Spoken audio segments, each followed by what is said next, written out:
Ben Affleck, a very ungrateful narcissist? Hello, I'm H.G. Tudor. We're going to put Ben Affleck underneath the Tudorscope to ascertain whether he is a narcissist or not. The process by which I do this is that I look at a wealth of information and look at the information that covers a considerable span of time in order to make the determination as to whether the individual concerned is a narcissist. I adopt a high evidential standard, looking for a wide variety of narcissistic indicators across different headings and settings. Then, with that determination made, we are able to view that individual's behavior through the appropriate lens. If they've been determined to be a narcissist, then all the behaviors can be interpreted through that. If they're not, then alternative explanations are the driving force behind the various actions, thoughts, and behaviors of the particular individual. You can't have failed to notice that Mr. Affleck has appeared in the news over the last couple of days as a consequence of certain disclosures he's made with regard to his ex-wife, Jennifer Garner. We'll be coming to those in due course, as that is key evidence in making the determination. But before we do so, we need to learn a little bit more about the individual concerned.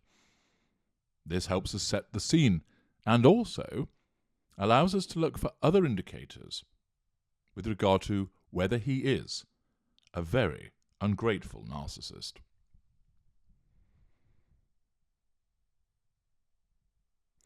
Benjamin Affleck Bolt was born on August the 15th, 1972, and he's an American actor, film producer, and screenwriter.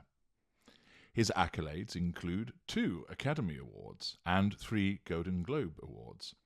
He began his career as a child when he starred in the PBS educational series The Voyage of the Mimi in 1984.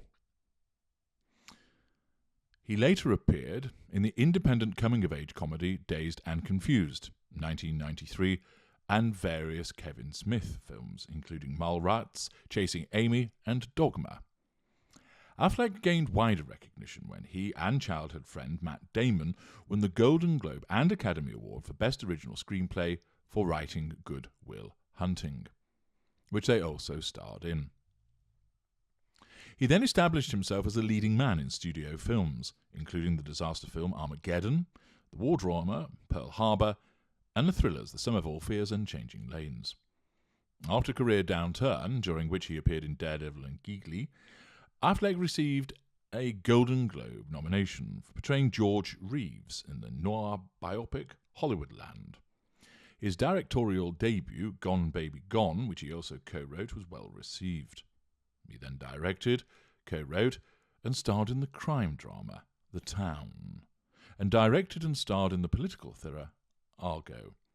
Both were critical and commercial successes. For the latter, Affleck won the Golden Globe and BAFTA Award for Best Director, and the Golden Globe, BAFTA, and Academy Award for Best Picture. He starred in the psychological thriller Gone Girl.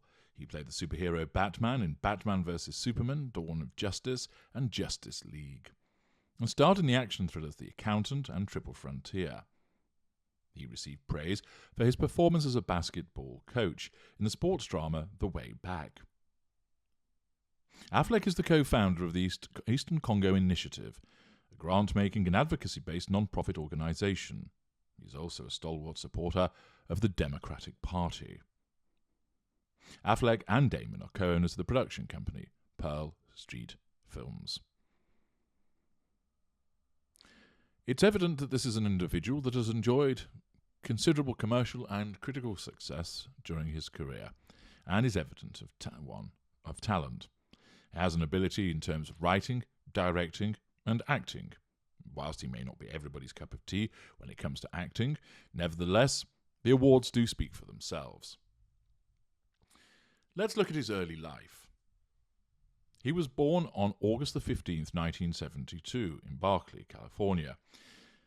His family moved to Massachusetts when he was 3, living in Falmouth, where his brother Casey was born, before settling in Cambridge. His mother, Christopher Ann Bolt, was a Harvard-educated elementary school teacher. His father, Timothy Byers Affleck, was an aspiring playwright who was mostly unemployed. He worked sporadically as a carpenter, auto mechanic, bucky, electrician, bartender, and janitor at Harvard. In the mid-1960s, he had been an actor and stage manager with a theatre company of Boston. During Affleck's childhood, his father had a self-described severe chronic problem with alcoholism, and Affleck has recalled him drinking all day, every day. His father was very difficult, and Affleck felt a sense of relief at the age of 11 when his parents divorced and his father left the family home. This, of course, raises a suggestion that his father could well have been a narcissist, and if so, there might have been a genetic predisposition.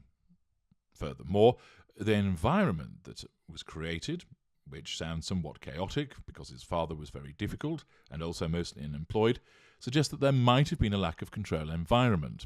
Therefore, as a consequence of this genetic predisposition and lack of control environment, there's a possibility that both the seed and the ground, the ingredients and the oven, were available for the formation of a narcissist. Of course, his mother might have been an intervening aspect that would shield him from the worst excesses of his father. Note, of course, that his father left at the age of 11, when his parents had divorced. By this stage, of course, it was too late, if he had become a narcissist, for his departure to have any meaningful impact. The formation takes place between the ages of 0 and 9. It's explained that his father continued to drink heavily and eventually became homeless, spending 2 years living on the streets of Cambridge. When Affleck was 16, his father entered a rehabilitation facility in Indio, California. He lived at the facility for 12 years to maintain his sobriety and worked there as an addiction counsellor. Affleck was raised in a politically active liberal household, potential for lack of control environment. He and his brother Casey were surrounded by people who worked in the arts. The boys regularly attended theatre performances with their mother and were encouraged to make their own home movies. David Wheeler, a family friend, later remembered Affleck as a very bright and intensely curious child. The brothers auditioned for roles in local commercials and film productions because of their mother's friendship with a Cambridge area casting director, and Affleck first acted professionally at the age of 7. Being thrust into a certain environment in terms of acting at such a very young age is also a potential lack of control environment. His mother saved his wages in a college trust fund, intervening behaviour, and hoped her son would ultimately become a teacher, worrying that acting was an insecure and frivolous profession. Again, demonstrating emotional empathy for her son, potential intervening factors. When Affleck was 13, he filmed a children's television program in Mexico. He learned to speak Spanish during a year spent travelling around the country with his mother and brother. As a Cambridge and Latin high school student, Affleck acted in theatre productions and was inspired by drama teacher Gary Specker. He became close friends with his fellow student Matt Damon, whom he had known since the age of 8. Although Damon was 2 years older, the pair had identical interests and both wanted to pursue acting careers. They travelled to New York together for acting auditions and saved money for train and airline tickets in a joint bank account. While Affleck had high SAT scores, he was largely an unfocused student with poor attendance. Potential lack of accountability. He spent a few months studying Spanish at the University of Vermont, chosen because of its proximity to his then girlfriend, but left after fracturing his hip while playing basketball. At 18, Affleck moved to Los Angeles, studying Middle Eastern affairs at Occidental College for a year and a half. Affleck acted professionally throughout his childhood, but in his own words, not in the sense that I had a mum that wanted to take me to Hollywood or a family that wanted to make money from me. I kind of chanced into something. He first appeared at the age of 7 in an independent film called The Dark End of the Street, directed by Jan Egilson, a family friend. His biggest success as a child actor was as the star of the PBS children's series The Voyage of the Mimi and The Second Voyage of the Mimi, produced for 6th grade science classes. Affleck worked sporadically on Mimi from the age of 8 to 15 in both Massachusetts and Mexico. As a teenager, he appeared in the ABC after-school special Wanted, A Perfect Man. the television film Hands of a Stranger, and a 1989 Burger King commercial. After high school, Affleck moved briefly to New York in search of acting work. Later, while studying at Occidental College in Los Angeles, Affleck directed student films. As an actor, he had a series of knock-around parts, one to the next. He played Patrick Duffy's son in the television film Daddy, made an uncredited appearance as a basketball player in the Buffy the Vampire Slayer film, and had a supporting role as a prep school student in School Ties. He played a high school quarterback in the NBC television series Against the Grain, and a steroid-abusing high school footballer in Body to Die For, the Aaron Henry story. Affleck's most notable role during this period was as a high school bully in Richard Linklater's cult classic Dazed and Confused. Linklater wanted a likeable actor for the villainous role, and while Affleck was big and imposing, he was so smart and full of life, I just liked him. Affleck later said Linklater was instrumental in demystifying the film-making process for him. Affleck's first starring role was as an aimless art student in the college drama Glory Days, with Stephen Holden of the New York Times remarking that his affably mopey performance finds the just right balance between obnoxious and sad sack. He then played a bully in filmmaker Kevin Smith's comedy Mallrats, and became good friends with Smith during the filming. Affleck had begun to worry that he would be relegated to a career of throwing people into their lockers, but Smith wrote him a lead role in the romantic comedy Chasing Amy. The film was Affleck's breakthrough. Janet Maslin of the New York Times praised Affleck's wonderful ease playing the role, combining suave good looks with cool comic timing. Owen Gleiberman of Entertainment Weekly described it as a wholesome and quick-witted performance. When Affleck starred as a recently returned Korean War veteran in the coming-of-age drama Going All the Way, Todd McCarthy of Variety found him excellent, while Janet Maslin of the New York Times noted that his flair for comic self-doubt made a strong impression. The success of 1997's Good Will Hunting, which Affleck wrote and acted in, marked a turning point in his career. The screenplay originated in 1992 when Damon wrote a 40-page script for a playwriting class at Harvard University.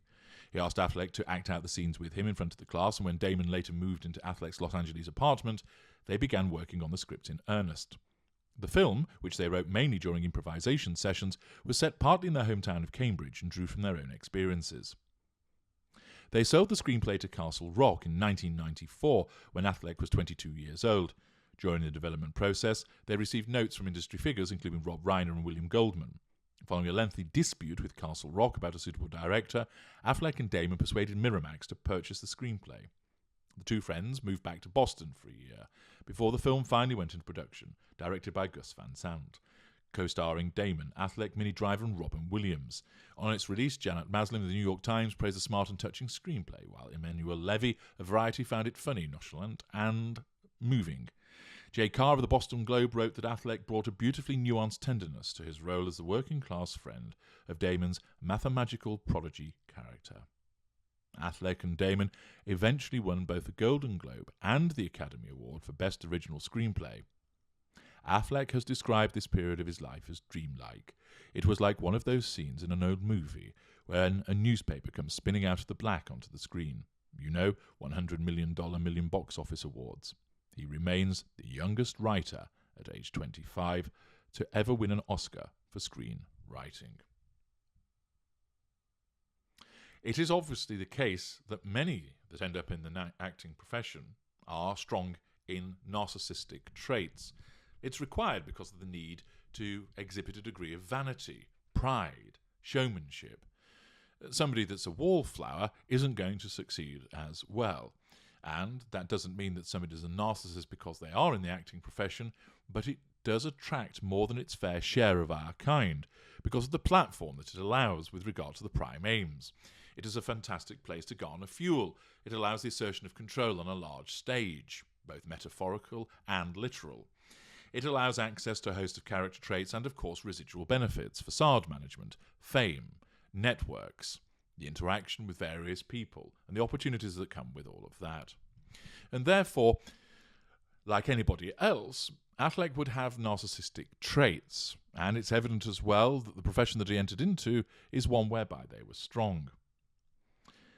He's also engaged in humanitarian work with an Eastern Congo initiative and other charitable causes, for example, or causes.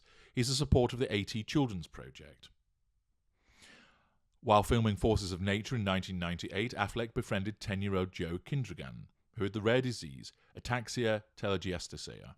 At his family, he became actively involved in fundraising for AT, and he and Kindregan testified before the House Appropriations Subcommittee on Labour, Health and Human Sciences in 2001, asking senators to support stem cell research and to double the budget of the National Institutes of Health. Affleck was the keynote speaker at Kindregan's high school graduation ceremony in Fairfax, Virginia. Kindregan appeared as an extra in Argo 2012. In 2013, in celebration of Kindregan's 25th birthday and 15 years of friendship with Joe and his family, Affleck and Garner, his then wife, matched donations made to the AT Children's Project. Affleck appeared in Cinemability 2013, a documentary film which explores Hollywood's portrayals of people with disabilities. As part of USO-sponsored tours, Affleck visited Marines stationed in the Persian Gulf in 2003 and troops at Germany's Ramstein Air Base in 2017. He is a supporter of Paralyzed Veterans of America. He filmed public service announcements for the organisation in both 2009 and 2014. He has also volunteered on behalf of Operation Gratitude. Affleck is a member of Feeding America's Entertainment Council. He made an appearance at the Greater Boston Food Bank in 2007 and at a Denver Food Bank in 2008. Affleck spoke at a Feeding America rally in Washington, D.C. in 2009 and filmed a public service announcement for the charity in 2010. Affleck and Ellen DeGeneres, Narcissist, launched Feeding America's Small Change campaign in 2011. Also that year, he and Howard Graham Buffet co-wrote an article for the Huffington Post highlighting the growing percentage of the food-insecure population that is not eligible for federal nutrition program. During the COVID-19 pandemic, Affleck organised an online celebrity poker tournament to benefit the charity, made a personal donation, and urged others to support our most vulnerable children losing access to meals they rely on, friends and family who are facing job disruptions, the elderly, and low-income families. Affleck is a vocal supporter of the Los Angeles-based homelessness charity Midnight Mission, describing it as a charity that helps those in need with housing, training, development, and recovery. He has volunteered at and donated to the charity. He has also volunteered at an Atlanta mission. Accordingly, there's quite a prolific appearance there with regard to humanitarian work. As you know, from my other analyses, just because somebody engages in good behaviours in terms of charitable causes and humanitarian work, that doesn't mean they can't be a narcissist, because, of course, this could all be false cognitive empathy that is generated as part of the facade management that a narcissist would engage in, where greater or mid-range, and is done for the purpose of asserting control, drawing fuel, and gaining residual benefits, the aforesaid facade management. Of course, it might also be a representation of emotional empathy, the fact that he utilises his own assets, time, and money. He doesn't just talk about it, but he has appeared at relevant subcommittees, that he has maintained a friendship with somebody that he took under his wing, demonstrating accountability to that friendship. Furthermore, he has volunteered at various missions and gone to places in terms of the USO-sponsored tours. And therefore it isn't a simple case of him sitting behind a desk and saying this is how the world should be, but he actually has walked the walk alongside the talk. And therefore that has to be taken into consideration. Again, certain narcissists, of course, would engage in those behaviours because it merits the pursuit of the prime aims. But his involvement in humanitarian and charitable work remains finely poised, and we will have to look at other factors alongside this to then interpret what this all means. Affleck has described himself as moderately liberal. He was raised in a very strong union household. In 2000, he spoke at a rally at Harvard University in support of an increased living wage for all workers on campus. His father worked as a janitor at the university. He's pro-choice. In a 2000 interview, he stated that he believes very strongly in a woman's right to choose. In 2012, he supported the Draw the Line campaign, describing reproductive rights as fundamental. Affleck was a long-time supporter of legalising gay marriage, saying in 2004 that he hoped to look back on the marriage debate with some degree of embarrassment for how antiquated it was. Also that year, he remarked that it was outrageous and offensive to suggest members of the transgender community were not entitled to equal rights. He appeared alongside his gay cousin in a 2005 Parents and Friends of Lesbian and Gays print advertising campaign. Again, does this demonstrate emotional empathy for these groups, or is it just purely part of facade management and cognitive empathy? Affleck has criticised the Bush tax cuts on many occasions. In 2007, he filmed a public service announcement for Divided We Fall, a non-partisan AARP campaign seeking affordable quality healthcare for all Americans.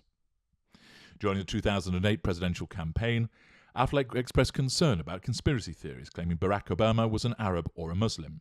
This prejudice that we have allowed to fester in this campaign, the acceptance of both of those things as a legitimate slur, is really a problem, he said. In 2012, he praised Senator John McCain's leadership in defending Huma Abedin against anti-Muslim attacks. Affleck engaged in a discussion about the relationship between liberal principles and Islam during a 2014 appearance on Real Time with Bill Maher. In a 27 Guardian interview, he said, "I strongly believe that no one should be stereotyped on the basis of their race or religion. It is one of the fundamental tenets of liberal thought." Again, is this demonstrative of emotional empathy, or is it all part of a facade, that he sees himself as a kind, caring, humanitarian individual that is liberal-leaning and stands up for the rights of other people? Only other evidence will enable us to understand. We will pause there before we continue looking through various pieces of evidence to make a determination as to whether Ben Affleck is or is not a very ungrateful narcissist.